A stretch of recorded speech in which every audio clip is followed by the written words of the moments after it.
एक बार की बात है, एक व्यक्ति लड्डू गोपाल का बड़ा भक्त था। वह कभी भी लड्डू गोपाल को भोग लगाए बिना खुद भोजन नहीं करता था। एक दिन उसे किसी जरूरी काम से शहर से बाहर जाना पड़ा। जाने से पहले उसने अपने 10 साल के बेटे से कहा, बेटा, मैं एक दिन के लिए बाहर जा रहा हूँ, तुम लड्डू गोपाल का ध्यान रखना और उन्हें भोग लगाए बिना कुछ मत खाना। ध्यान रहे, पहले उन्हें भोग लगाओ, फिर खुद खाना। बेटे ने पिता की बात मान ली और हामी भर दी। अगले दिन सुबह बेटा नहा धोकर लड्डू गोपाल के सामने पहुंचा।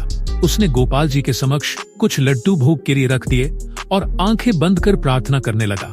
थोड़ी देर बाद उसने आंखें खोली तो देखा कि सारे लड्डू वैसे के वैसे ही रखे हैं। उसे लगा कि लड्डू गोपाल शायद थोड़ी देर से भोग स्वीकार करेंगे। उसने फिर से आंखें बंद कर ली और प्रार्थना करने लगा।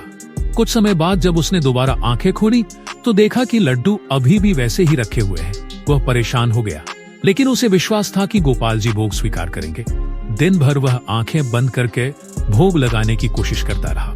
उसकी माँ उसे बार बार खाने के लिए बुलाती रही, लेकिन वह हर बार यही कहकर मना कर देता, जब तक लड्डू गोपाल भोग ग्रहण नहीं करेंगे मैं कुछ नहीं खाऊंगा। सूरज ढल चुका था, लेकिन बच्चा भूखा बैठा था। उसकी माँ ने उसे बहुत समझाया, पर वह टस से मस नहीं हुआ। उसकी इस अपार श्रद्धा को देखकर अंततः लड्डू गोपाल भावुक हो गए। उन्होंने बालक की सच्ची भक्ति को स्वीकार किया और भोग ग्रहण कर लिया। जब बच्चे ने आंखें खोली तो उसने देखा कि लड्डू अब वहां नहीं थे, केवल 2 लड्डू बच गए थे। वह खुशी से झूम उठा।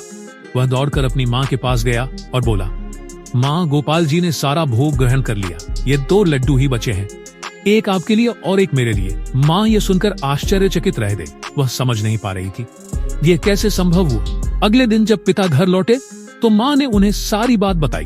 पिता यह सुनकर भावुक हो गए और समझ गए कि जब कोई सच्चे भाव और विश्वास से भगवान को पुकारता है तो भगवान अवश्य प्रकट होते हैं।